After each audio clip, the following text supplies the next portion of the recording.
So I hope you guys you like the title of it. I thought it was kind of funny. Hippie Flip for Dummies reminded me of those books that I would see in the library for literally any topic, like hammering Excel spreadsheets, for example. So I thought this would be kind of funny, and that's what we're gonna go with for this. So yeah, an in-depth guide for hippie flips. So we're gonna start with just a quick example of the standard that I think I set forward with this trick. And last thing I mean to do is like sound cocky, but I mean I can say that this is the one trick that I know. I'm probably the best at. I take a lot of pride in it, and I'm going to continue to keep pushing it. So I think this is one of my favorite tricks I've ever done. Took me a good 2 hours a day, so I think this is a good one to start with.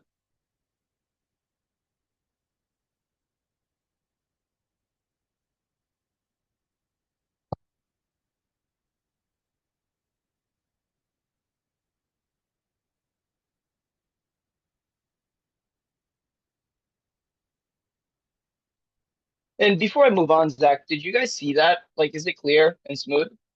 It's pretty good. Like there's gonna be some Okay. a little bit of like, no, that was good. I totally tell you did. That was insane. Yeah. Yeah. Okay, for sure. Just wanted to make sure because I do have kind of an old MacBook. So, I mean, I hope you guys can tell it's the 3-2-1 hippie flip with 3-2-1 taps in between. And I think that's a really good trick that, encompasses both of the trick that you need to kind of learn before you do get into hippie flips. And I would say that's taps, but that's later in the presentation. So, step one, obviously, I think this is going to be something that we all know, but it's great to be mentioned. If you're not bending your knees when going for a Kendama trick, you're wasting your time. And I hope, I'm guessing we're all at that level. So I just wanted to put this for, of course, other people that go through this presentation later. Just a reminder, if you're not bending your knees, there's really no use in really going for it because it is really the key for anything in Kendama, in my opinion. And I think that's where Zach and Nick always try to push on the importance of the health within the knees because without that, you're not going to have the longevity to do these type of tricks as well. So there are plenty of ways you can do this trick.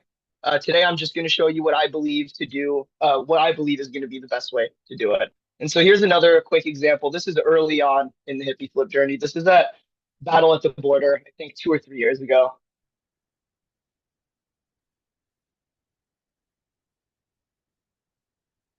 And so yeah, it was a four tap and then jug, throw hippie, swap to bird. And it was pretty early on in the journey that I did that. And it would take me a couple, like 2 or 3 years to revisit a hippie flip back straight to a stall, which you'll see later on in the presentation. All right, so three phases in today's presentation as well. First, the basics that lead up into Hippie Flip, and then Hippie Flip itself, and then we'll finish with the Q&A for anything you guys have, whether it's Hippie Flip related or Kendama related. And then we've got a couple more examples that I wanted to share.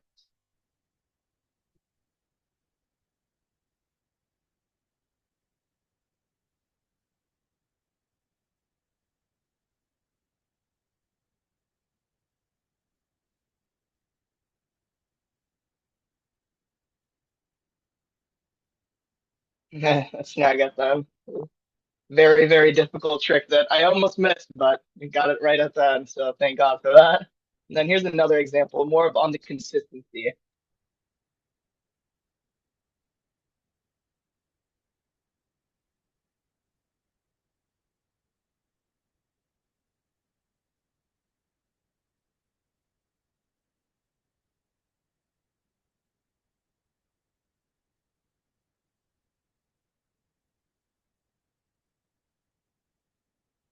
Yeah, that was senior year of college. I decided to rip 28 tricks later.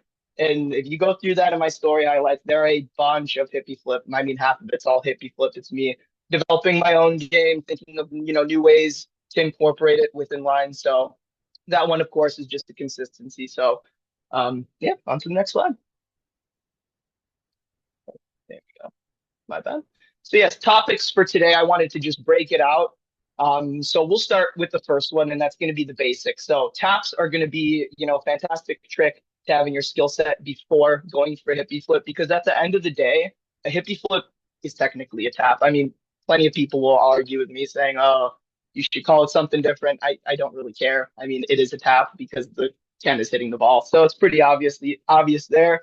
And then another thing is, of course, going to be juggling. It's not going to be needed to do a hippie flip, but I would highly recommend to have juggling down. So more into it. So the taps, like I said, at the end of the day, a hippie flip is technically a tap. You also catch the Ken in the same way when you catch a tap. So I'm going to get a Kendama off my shelf real quick, just to go into it a little more. Obviously, when you're doing a tap, you tap it and it comes at you in an inward fashion. The same thing is happening with a hippie flip. You want to have that inward catch off of a tap down and comfortable, because going through it without not having that down is going to be a very big headache, because you get so close to actually getting the trick, but you can't get the final piece down. So that's why I think taps and juggling are going to be very, very important to have down.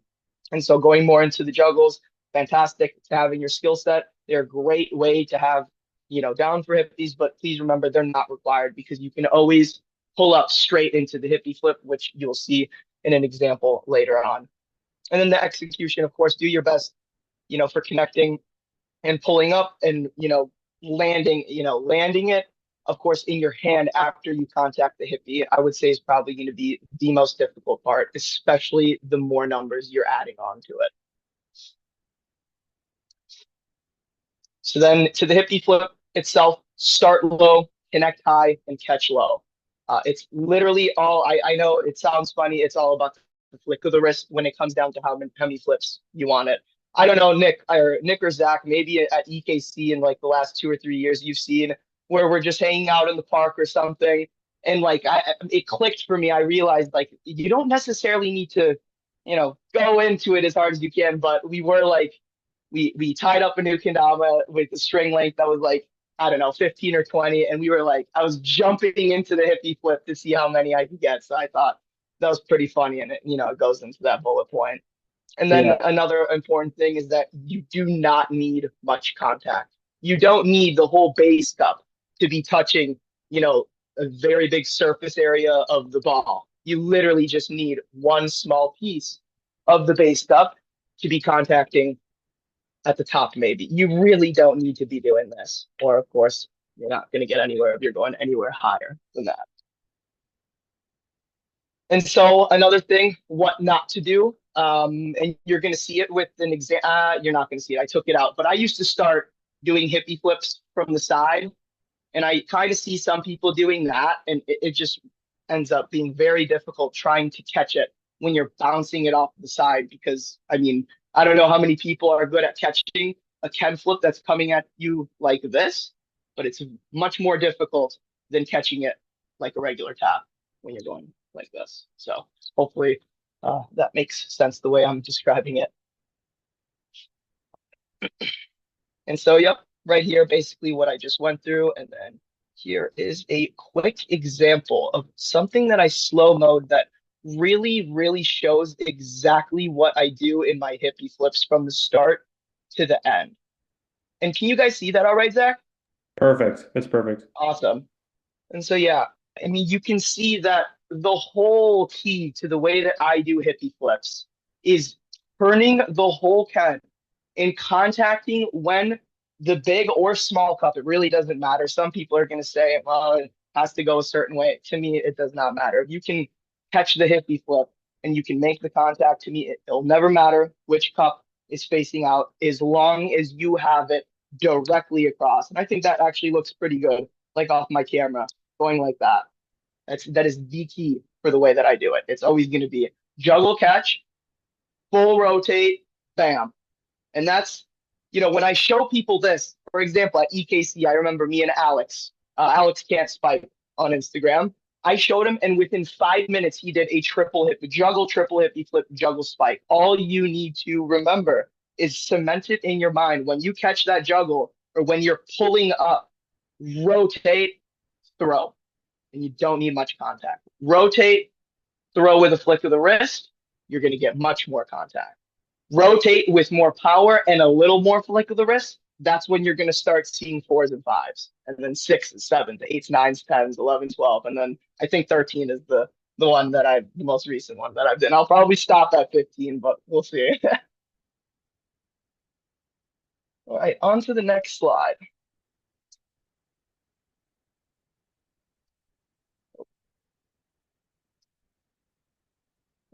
Second here.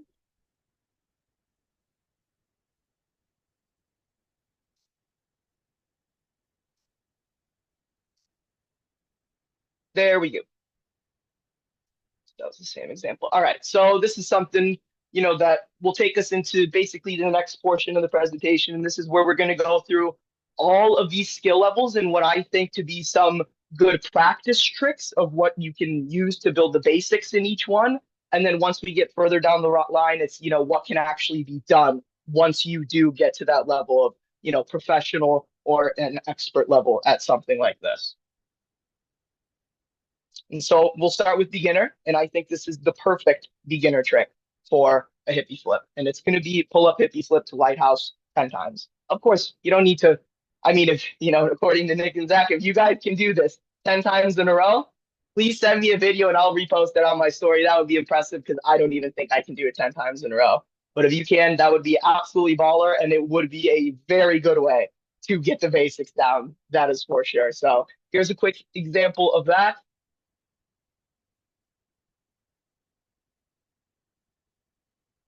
And that's that. And the reason I use that as the beginner trick is because you don't need to have juggles down for it. Technically, you don't really need to have taps down. If you want to skip taps and go straight into a more difficult version of a tap, which is the hippie flip, go right ahead. And I think this is the absolute perfect trick to start with. So with that, we will move into the next slide. That's going to be advanced. And so we've got juggle, hippie flip, juggle spike, and a pull up, double hippie flip, swap spike. So this is where I wanted to incorporate the juggle. And I think this would be perfect to do it in the advanced portion of the skill set. And so here is the first one.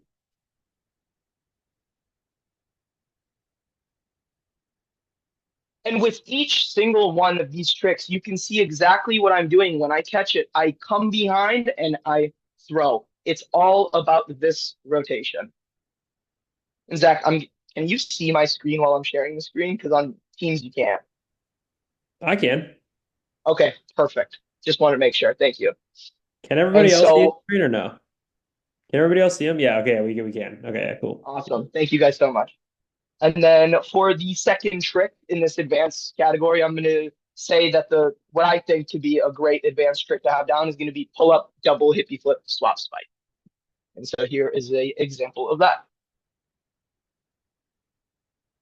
And even with the pull up, you can see last second I pull it up like a regular, well, not kind of like a regular swap spike, but right when I pull it up, I'm already rotating.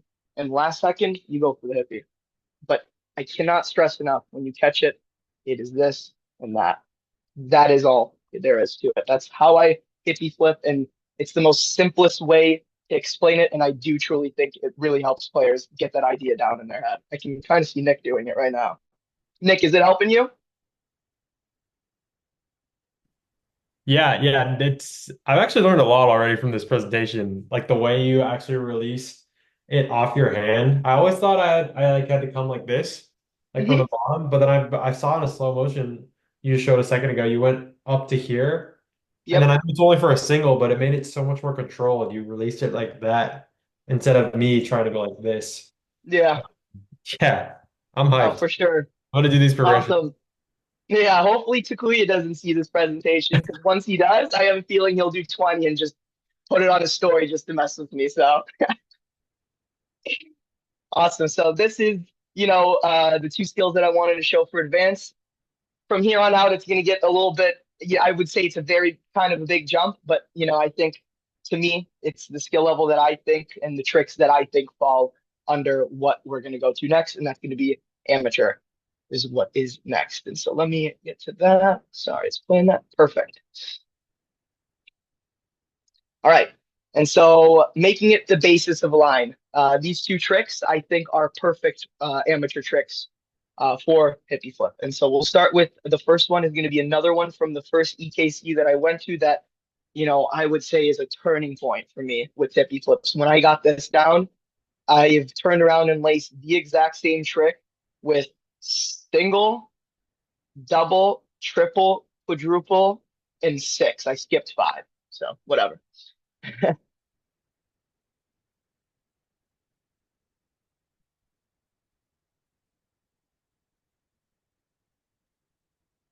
And so it's 10 flip, no jump, hippie, catch, 10 flip.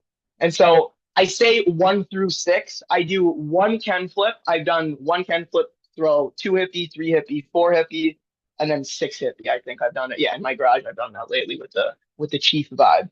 And so I think this is a fantastic trick to have down in this skill set because you can really, really run with it and keep incorporating either more Ken flips and more hippie flips. And so something that I have in my mind that I've been trying to go for literally the last year, not every day, of course, but a trick that always lingers in my mind is quad Ken flip, no juggle, throw quad hippie flip, no juggle, catch the quad hippie, and then quad Ken flip straight to spike. I have came so darn close to this trick multiple times. I've chipped so many doms. I've chipped a grip that I got gifted to me at EKC on it. And that's the last time, I went for this. But if I do ever land that trick, I will be saving it for something very important if that ever becomes a thing. That is for sure. Um, Up next, pull up, triple hippie flip, swap spike. I think this is, in line of what you saw in beginner and advanced, and I think it's perfect for this. And you can see I'm literally not putting much power into it. I'm just waiting a little longer for the flips to come in and need to catch it at the triple. Just like a single tap that does 3 turns and you catch it, like Tim or what is really good on Instagram. He's one of the best at them. That guy slays. He'll do a tap and figure out how to catch it 6, 7 turns. I think I've seen him do, but it's all just a waiting game and catching it at the correct time. And of course, a lot of muscle memory with everything that's in Kendama. So done with amateur. Let's get to more fun stuff, I would say.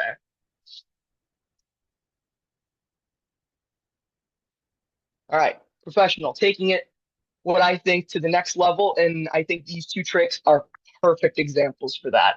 The first one is quite a funny one. It was from 28 Tricks Later. Someone had sent me P-Blex doing an Instagram trick of him doing hippie flip, and it was this first trick right here. And someone had sent it to me saying, "Oh, you can never do that." And of course, with them sending a trick of someone who I consider a really good friend, T-Blex, him and I are very, very close. Very good kid. I was like, all right, it's time for me to get my own version of revenge. And I think this video puts it perfectly. And this is that video.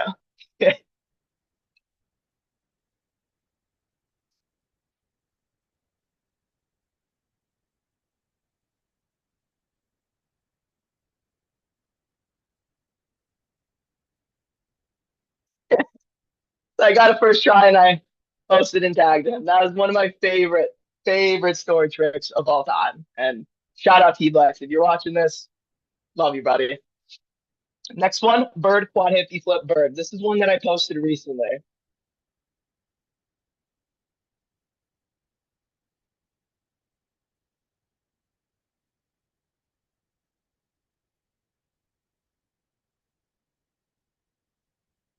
And so it really shows, like you saw the same trick earlier in the previous slide, but with 3.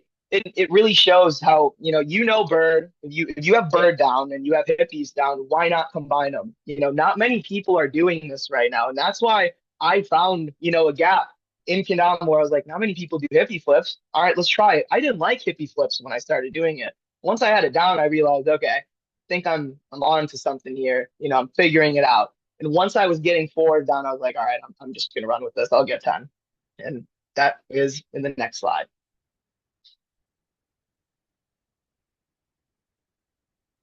Don't know why. There we go.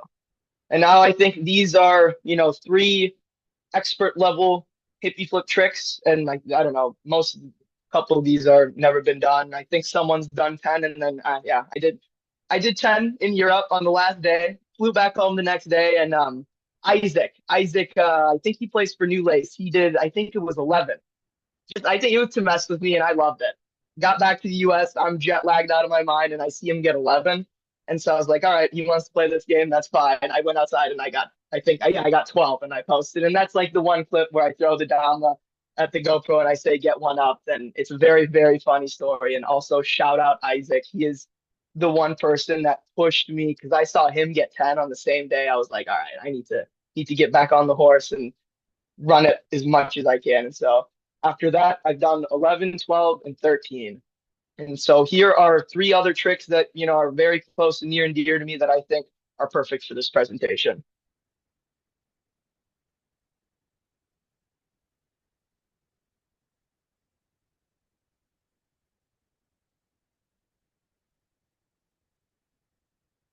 So lean house, no juggle, throw, quad, right back to lean house. I think that is one of the most difficult lean house and hippie flip tricks I've ever done. And I think it's, two of my favorite tricks. And I think it's perfect for the slide. Up next, we've got the best hippie flip trick I've ever done. Yeah. I mean, oh man, what I went through for this. Very difficult. And call me crazy, but I've done single, single, single with no jug, and I would put that at number two. One, two, three, very difficult, but single, single, single with no jug is like the one of the most difficult headaches. I remember the single, single, single, I threw my Dama right at the ground right after. This one I got it a bit quicker and was also kind of, shocked I got it. But yeah, that one for me is probably the best kendama trick I've ever done. One, two, three with no juggles. I'll try to do one, two, three, four one day. I've done that with juggles, but without juggles, I think is really just taking it to another level. And then I think another one of the most famous tricks I've ever posted myself, the 10 hit flip.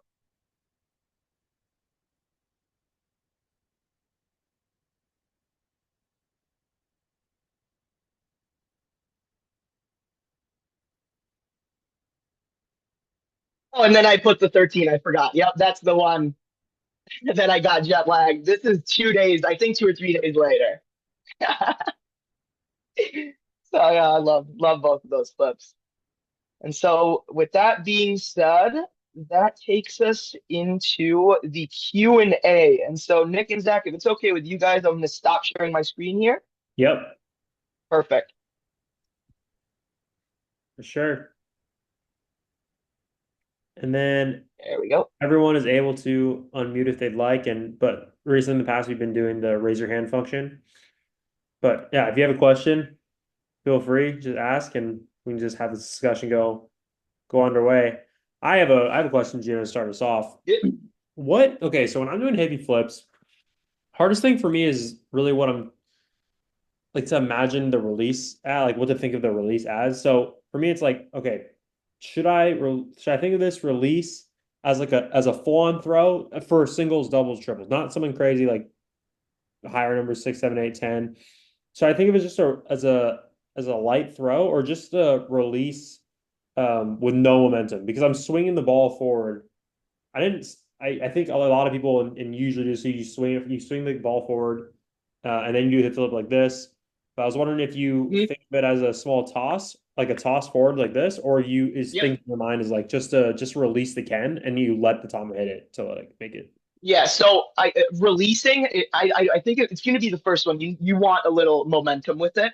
You need to be very, very careful on how much momentum you put on it. And the most difficult one that I find myself struggling with is going to be single hippie flip. Single hippie flip to me is harder than four hippie flip. It is so darn difficult. Yeah. And a lot of it is really just touching it as soft as you can. And so I'm going into my single hippie flips like this, Zach.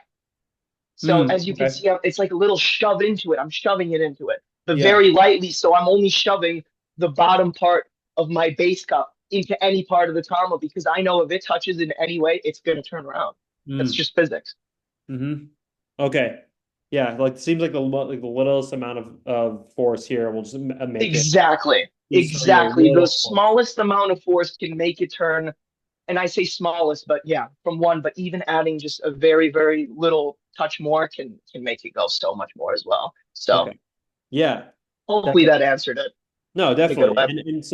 And your higher number ones too, your angle was definitely you're coming up, your angle is definitely like this. But for the single, do you still have an emphasis on the angle? Do you think about the angle or is it mostly just side like fully straight up? For single, the angle is going to be so much higher than when I'm going for an 11. For an 11, I need that little momentum just to throw in my own flick to get the power that I want. Right. So for single, I think it's going to be, and that actually makes me think, Zach, that's a really good question because maybe in the future we can make like a little guide. Okay, single hippie flip would be like this, double like this, Mm, triple like this, and then all the way down to whatever you would consider this, 20, for example. But I think that's really smart. Great question, dude.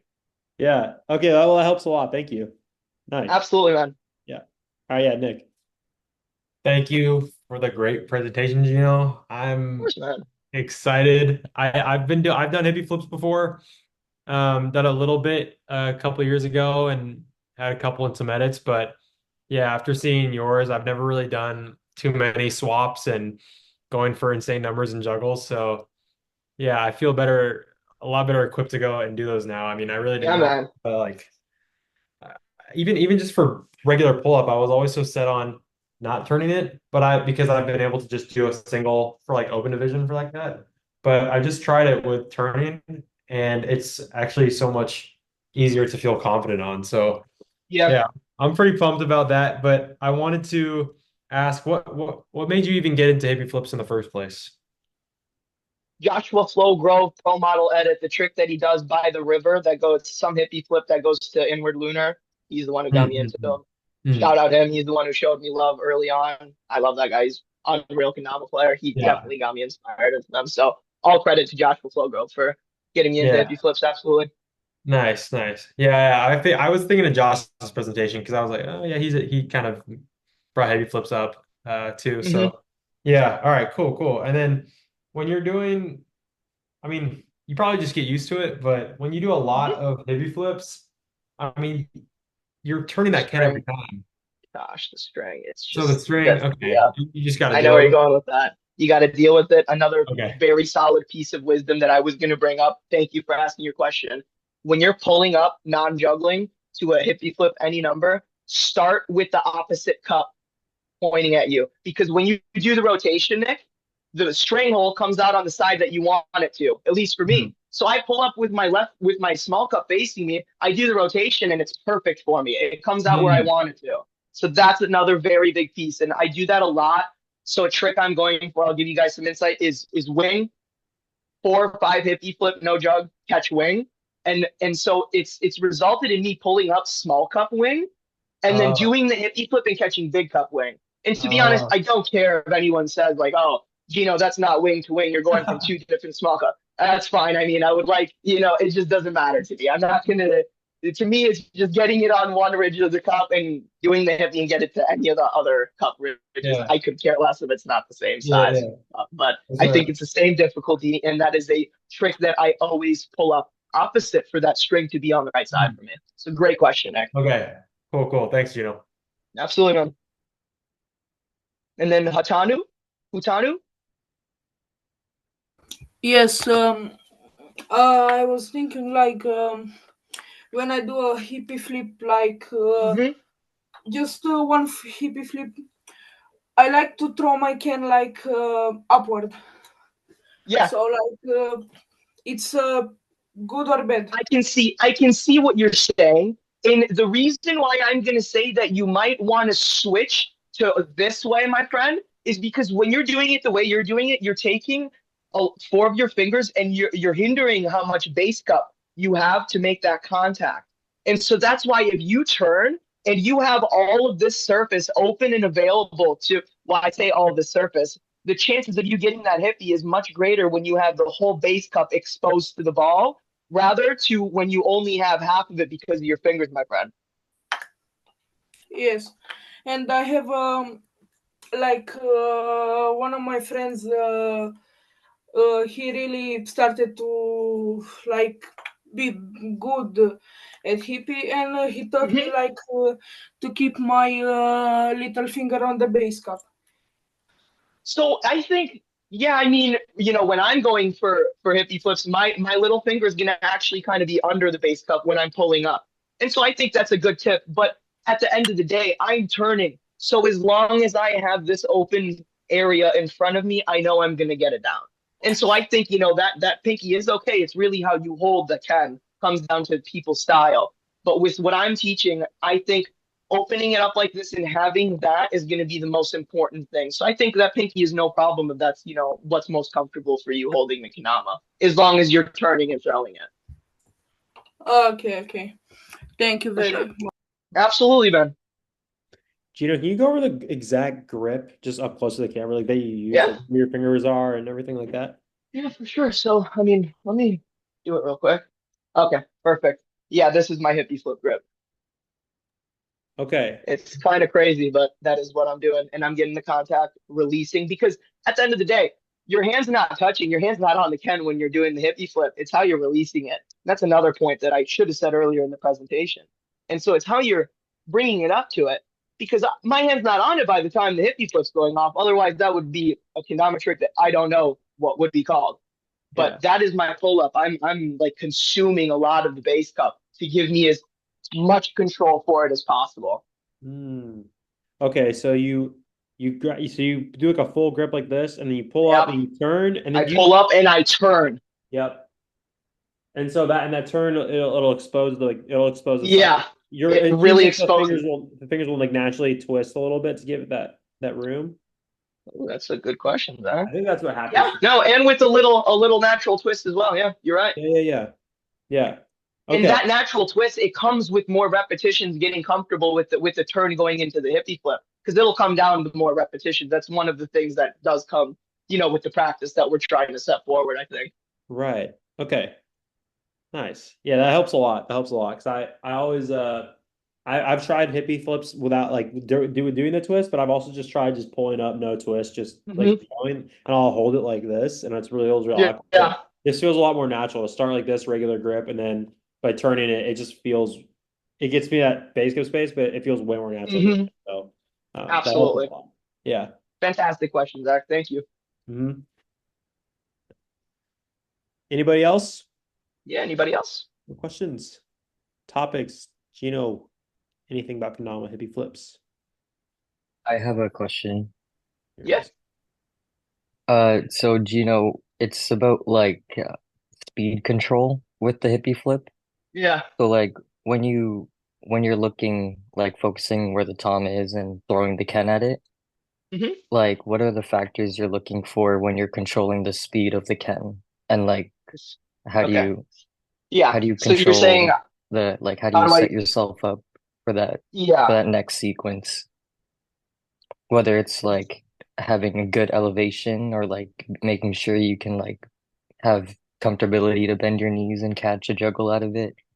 Yeah, for sure. I think that's a great question. Number one, you're going to need like I personally I like playing with a long string, so that's always going to be important. Yeah. Starting your juggle low and then making that contact at a very high point because when I'm going for large number hippies, I'm connecting up here. And Yeah. when I'm connecting, my knees aren't going to be bent to the extent that they are when I'm pulling up. And so that difference allows so much space for my Ken to just do as many flips, inward flips in the air. And that catch, I'm going to be honest, is all muscle memory. I'm not counting the flips, but I know very well the difference between a 4 hippie flip and a 3 hippie flip. That's something that is just there. It's feel. I've done it so many times. And I think I could teach it, but I think that's it's going to come different for everyone learning hippie flip their way, but with, the essence that I'm trying to push forward and learning that hippie flip. So I think that's a great question. And of course, I hope I'm answering it in a way that, Yeah. leaves you with something That was tangible. yeah. Thank you so much. Absolutely, man. Thank you. Yeah. Anyone else? Hi, Go ahead. Marcus. Good to see you Any today, my insight? Oh friend. yeah, Marcus, let's go. Wow. Hey boys, thanks Hey. for the presentation, dude. Really Thank informative. you. I've Thank you, Marcus. only ever had a few sessions with hippies, but I'm Yeah. really excited to get back into them now. But Awesome, dude. I guess unmuted. I was I was kind of wondering like hippie flips is like kind of like an opposite side stank flip, and Hmm. since you're like super advanced with the hippies, are you like do you ever go deep into stanks as well? I don't think I could do one. Those are so difficult for me. I don't know how on earth I can do what I do with hippie flips, but the moment we go the other way around, it's like another language to me. Mark. It's like me trying to go to Denmark and speaking Danish with your family. No way. I like I'll look stupid. And so that's why I think I'm telling you, man, it is completely opposite for me. I don't know what it is. And I saw a video of Austin Donovan doing triple, triple, triple of this years and years ago. And seeing that made me like, all right, well, Austin's got it down. And then I know Kendama Malicious, he's another person. And of course, Chris Bosch, I think, is also going to be one of the best at that trick as well. So I think, also a big reason why I chose Hippie Marcus is because I realized, I'm not the best at anything in Kendama my whole life, not even close. But the Hippie Flips, I found something. I remember it was sophomore year of college. I was like, dude, I could really run with this. It could become my thing. And, as of where we are right now, I think it is my thing. But of course, tomorrow that could change the moment Takio goes on, his story, does a 20, and then he's the king of them for now. But it is my favorite trick, and yeah, I haven't gone into it the same way for staying flips. I don't know if I will because I don't really like staying flips, but said the same thing about hippies, so we'll see. We'll see. All right, man. Thanks for the presentation. Thanks for answering Absolutely, man. Have a wonderful night. Yeah, you as well, brother. And then green hair, don't care as the hand raise. Hey, it's Lily. I should have changed my name when I signed in. No worries, no worries. Fantastic presentation. So you said Thank you've you. been playing for over 10 years. How old were you when you started playing, and how did you get into Kendama? Great question. I got into Kendama. I saw it on my one of my friends' Snapchat stories. I was a freshman in high school, and I saw him playing with this cup and string, and it was so foreign to me. And I was like, "What on earth is that?" Freshman year of high school, after school we would go and sit at the bus stop that takes us to soccer practice.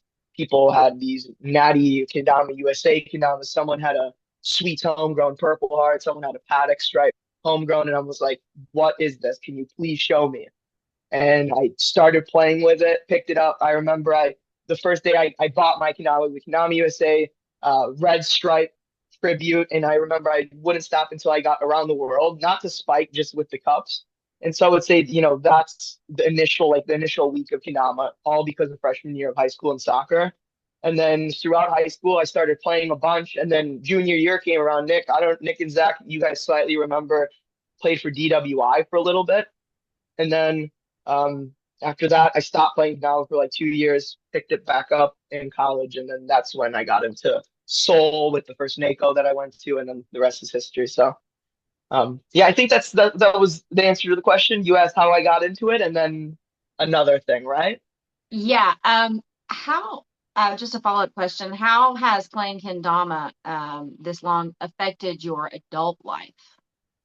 Oh, it's if I can go outside, and this best question so far. If I can go outside and spend 3 hours going for a trick that takes me, blood, sweat, and tears. Every Monday when I walk into the office, if I have an inbox with 200 emails, that's nothing. I sort through it. I know if I can sit there for hours, attempt. I mean it. It might sound crazy to some. If you can really do, Kendama and take it to the next level, it really changes your mindset that you can do literally anything in life. And I think that's what it's done for me lately, especially after the Japan trip. Hanging out with Nick and Zach as well. I remember that morning in Osaka, dude, just absolutely fired up and locked in. I hate to say it, but it is absolutely the truth. It is turned around everything. And also like Kendama, and then another thing, working out as well, I think is going to be the two hand in hand. If you do those two, your life is going to change in so many fantastic ways possible. You have no idea. Like last December, I was like 205 pounds, lost 40 pounds. My life has changed so much since last December. I'm like now 164, and I'm going to go play soccer after this, and I'm probably going to score a hat trick. It's that level of confidence that working out in Kendama has instilled in me, and it's always going to be like that. Marcus knows it. I'm in his inbox all the time saying how my horrible team in 11th place in the Premier League has some chance against Arsenal. Sometimes it'll a little delusional confidence, but I will never trade it for anything in this life. That's a wonderful answer. Thank you so much. Absolutely. Thank you so much. Great questions, everyone. Oh, I'm gonna follow up with that real quick. So you did mention you did take a break for 2 years and you got back in. So what took you out of Kendama, and then what brought you back in? 100% the classic story of a kid that wants to get sponsored, gets sponsored, and then asks, now what? I'm bored. Literally, that happened to me. Wrong company, wrong timing. I wanted it for the wrong reasons. And that is the hardcore truth. Then, of course, junior year of high school is when you determine like it's all the work for getting into college, ACT and all that stuff. And then just other things outside of life. And thank God it came back, snuck back into my life freshman year of college, started playing it again.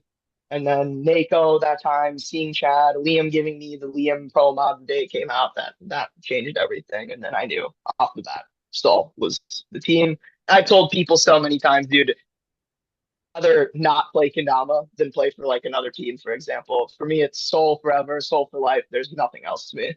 And like I say, I'll never play another shape. This is the only thing that's another shape that I'll play. It's because it's got our logo on it. So that's just how I am. I'm Sol only, and that's that. And I'll put a Dow Tama on a 2-up though. Come on, who's not? Obviously. Gotcha. Shout out Eric. Shout out Chad. Well, how did it sneak back into your life though? You just stuck back. Did you just pick it up again randomly, or? I'm trying to think. Yeah, I mean, bored in the dorm. I didn't want to play video games. I bought, what Kendama did I buy that really got me fired up? I think I got I got a Nick Stod GT, the Stod mod, the blue one, light blue. I got into it, just jammed outside. And I don't know what got me so much into it. I was also probably, now that I'm thinking of it, just being a bit lonely on a new campus, having something that I knew I was good at was always cool. And so I would just rip it in the hallways. If you go through story tricks, the first one, you can see that resurgence of me playing in my dorm with the NACO Dama and everything. You can clearly see me getting back into it hardcore. So that's awesome. That's awesome. Yeah. Yeah. And then Hutanu, you have your hand raised again? Yes, I wanted to ask, besides Hippie Flip, what's your next best trick, like your favorite quad can flip.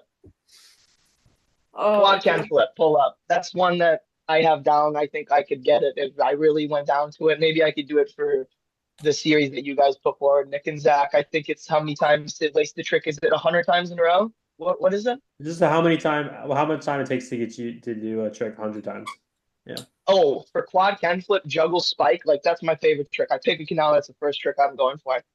I'm gonna do that. Yeah, I'll just find some time. You guys will see it. That is the trick I have down. Like I don't even do triple can flips anymore. Really, I do quad can flips because it's easier for me and I have the flick down. So it sounds crazy, but it's just how I work. Honestly, it's a bit weird. Okay, thank you. For sure, absolutely, my friend. Yeah, anyone else? If not, I really do appreciate you guys taking the time out of your day to sit here and listen to this presentation. It means the world to me. And Nick and Zach, thank you for coordinating everything. Absolutely unreal of what you guys are doing. No problem. Absolutely no problem at all. And yeah, thanks to everybody who came today to see the presentation, see Gino. Thank you again, Gino. I do want to ask one last thing before we end this. What's next? What's next for Gino in Kendama and in life? Yeah, I've got one thing on my mind. You already know what it is. I mean, it's the biggest thing that I've ever wanted, like in Kendama journey. The first time I wanted it, I mean, well, sponsorship, but obviously I think you know what I'm catching on to here, but I don't want to mention it. I don't want to give people any false ideas, but it's something that I need to earn the right way. I want to earn it. I feel I have everything I need to get to that point, especially coming off Power Cup. I think I'm going to go into NACO different. Hopefully you guys can see it this time.